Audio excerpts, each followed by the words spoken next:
Look at me. You see me? I literally just got my own PS5 after purchasing this thing multiple times for different people. I finally got my own. Enjoy those pictures. Look how happy I am. Because now, the paint I'm going to do for this channel, for content, will be the last time you see that smile. Oh, brother. This is going to be an adventure. YouTube family, we are back. You guys did a great job getting that video about the shooting badges up to 100 views. Took a little bit longer than the other one did, but it got there. And like I said, 100 views equals the next part of the video. We are at Playmaking. Go over these badges. Which badges of these Playmaking badges are useful or useless? Let's get right into it.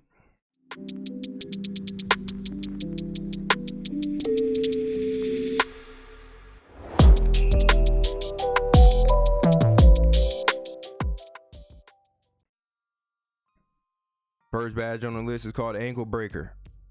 This badge is actually useless. I'm going to consider this badge useless strictly because there's an actual counter to this badge in the defensive section with Ankle Breaker. So ankle braces. So Ankle Breaker doesn't really make sense if the defender is going to have on ankle braces. So we're going to skip that badge. That badge is useless. On the bailout, useful badge. Sometimes 2K make you shoot some boof, you know. Sometimes it makes you shoot some boofy and you get it. So when you got to pass out of some boof shots that 2K make you shoot, or sometimes you don't want to shoot the shot that you're about to shoot, or you think you're open and then you get closed out on, bailout is the badge for you. Put that on at least on bronze just to kind of get things going. But that's a very useful badge. Break starter, useful badge. Rebounders, big men, whatever. You may have a guard that can rebound. If you have a guard that you can rebound, break starter is a badge for you because it helps your outlet passes. So that's also a useful badge. Bullet passer, probably the most useful badge of the game. Oh my goodness. That's probably the most useful badge in the game. Bullet passer.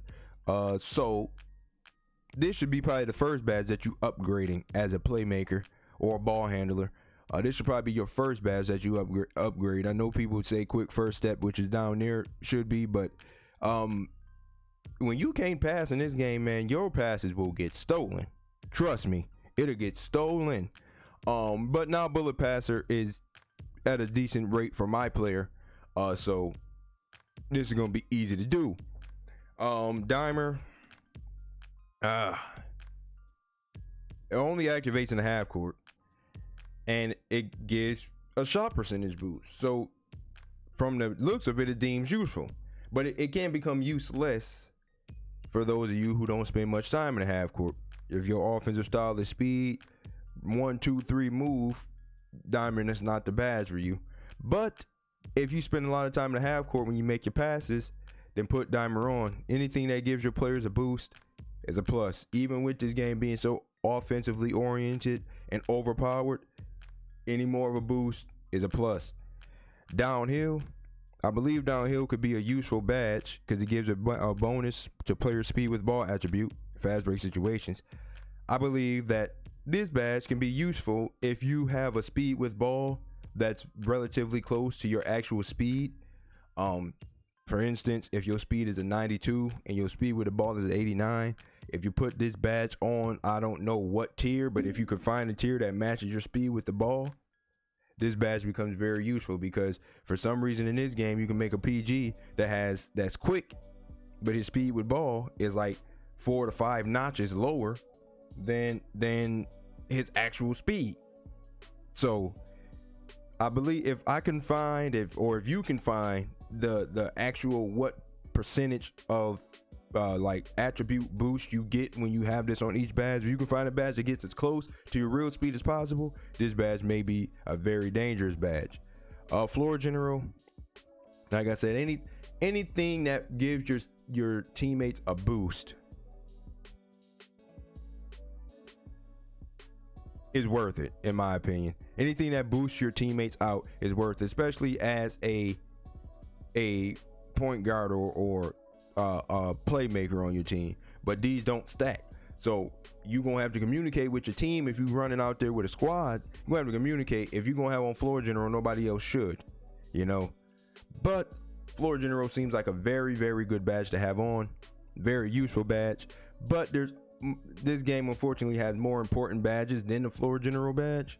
So yeah, but it all depends on your playstyle. If you play a playstyle like non-meta and non-sweaty and scumbaggy, then floor general may be a badge for you. Glue hands, next badge, useful badge. That and break starter go well together. If you're a rebounder that has break starter and you have glue hands, you'll probably never do the ballerina catch on a fast break. Glue hands stops you from doing all that BS catching animation that they got in the game. Just think, somebody went out there and mocapped those catches, so that is the exact reason why those animations are in the game. I truly believe they actually bring out like the office workers in Take-Two interactive. They just bring them out and play in mocaps and play 5-on-5, and they be out there with people who haven't played basketball ever in their life, which is where some of these animations like glue hands need to activate, because some people really can't catch in real life. Handled for days. This is a scumbag special badge. This is the badge that 2K did not mention when they were promoting their game, saying that you could not dribble the whole possession like you used to. You can't until you get handles for days. Then you can dribble the whole possession just like any other old 2K. This is the scumbag badge. It's useful, very useful. Most scumbags use it. Moving on to the next one, hyperdrive. Hyperdrive. Increase the speed at which a player can perform dribble moves as they attack down the court. This is a very good transition badge, very useful in transition. Get that little, this is the badge that prevents you from ever staying in front of the dude when he's in transition. You know, when a player catches the ball and you know he going to the paint when he catches on the wing, but you can't get there, that's because he has hyperdrive and there's no counter to it. Gotta love it. You think Clamp's counter, Clamp doesn't do anything like that. Needle threader can be a useful badge, but I'm going to put this badge in the useless category because you should not be throwing passes where you need needle threader to activate. Your passes should be open, should be good, should be, you know, to good players, to open players, not booth passes that you throwing in traffic and you need needle threader to activate to get the pass through. That's how the passing to becoming fake. And then you have the steal animation that your player just becomes a T-Rex when he tries to steal the ball because maybe they got on needle threader or something. You should not be making passes where your pass can be stolen. So needle threader is not a pass that you can have on, that you should have on. Now, if you have extra badges to play with, put needle threader on, but I'm not going to recommend this badge for anybody to use. Post playmaker. This looks like, it sounds like from the description, when you pass out of the post or after an offensive rebound, receivers are given a boost. This sounds like the big man version of Dimer. Now, I don't know the combination of Dimer and post playmaker together, but like I said, anything that gives teammates a boost, you must almost put that on. Anything that gives teammates a boost, that badge going on makes it wonderful. Especially for me playing PG, any badge that I can do that can boost my teammates, I'm gonna put that badge on because that's just great. But post playmaker, I'm gonna consider that useful. That's a useful badge. Quick chain, these are for more, like I said, this is an ISO player badge. You want to dribble, put your quick chain on, helps you put together a series of moves while sizing up their opponent quickly. This badge is for you. Dribble god, this badge is for you.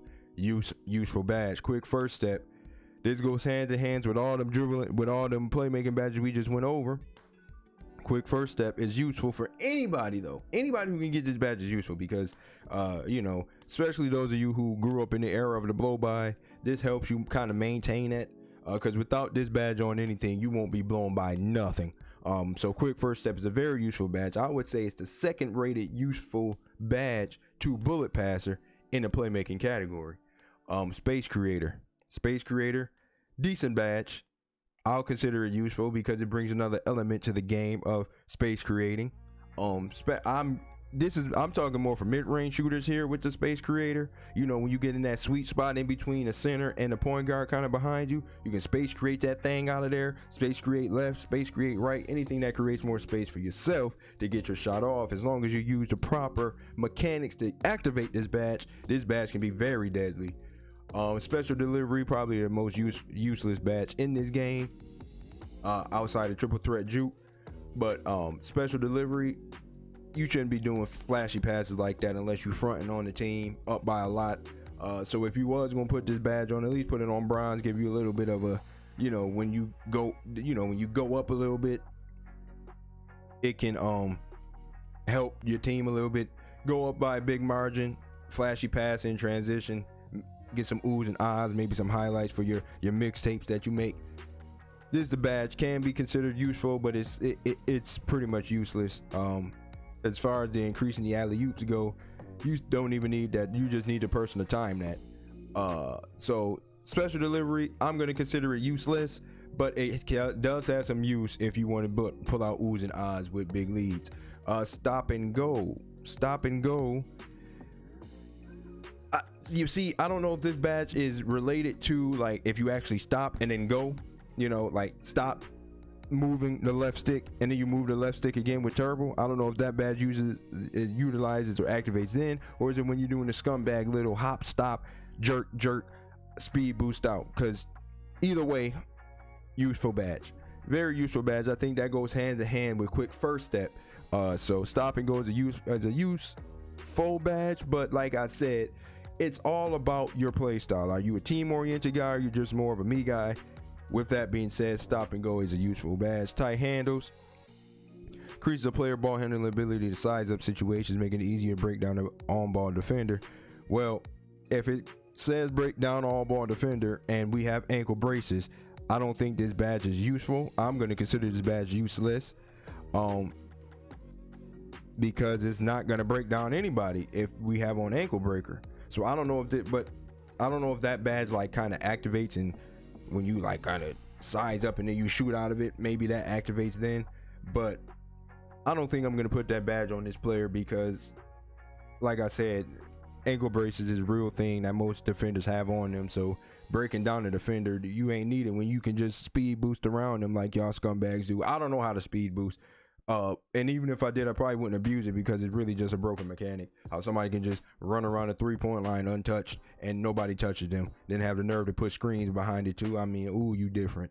Triple threat juke, this is just a fill up space. This is literally a badge made for computers. You can play an AI and do that badge and he go, oh, and he start falling all backwards and all crazy. Yeah, that's an AI badge. Other than that, a user ain't going for that. Right? A user's not doing that because, like I said, most users are gonna have on ankle breaker or clamps or something where triple threat ain't gonna work. So don't even try to put that on. Now it does say it trying to blow by the defender. You know, it does say that, but come on, that badge, nah. An unpluckable, that is a very important badge. That just stops you from getting ripped, and you gonna need that because everybody reaches in this game. Nobody knows how to play defense in this game without hitting the square or the X button, depending on your console. So yeah, unpluckable, very useful badge. Now there is a badge that was not on the list that is here according to this list, and that's relay passer. We're not even gonna speak about that badge. But yeah, that's the playmaking badges. And PS, man, thanks for getting the last video to 100. Thanks for growing the channel because the channel is really growing. But PS, for you point guards out there that love to play 2K, and do you tell your friends that you're good at 2K and your play style consists of getting screens by 3 different players and speed boosting around them screens? You know, is that something that you tell your friends, or do you just tell your friends of the points that you dropped in that game? You see, because you ain't good at the game. You know, this badge, they give you all these badges, all the dribble animations to break down your opponent, and you still need 2 screens from 2 brick wall dudes to get an open shot. You need to self-evaluate yourself because you aren't good at the game, man. You just aren't good. But yes, that's a little bit of a rant. I may make a rant video about that, going more into depth and showing a showcase of somebody who thinks they're good at 2K, but they really just ruining the game. But that's another discussion for another day. Hope you guys enjoyed this playmaking video. Like I said, 100 views for the playmaking video. We'll move on to the last and final part of the mini series, which is the defensive side of the ball. But until then, it's Chris Jones is signing out.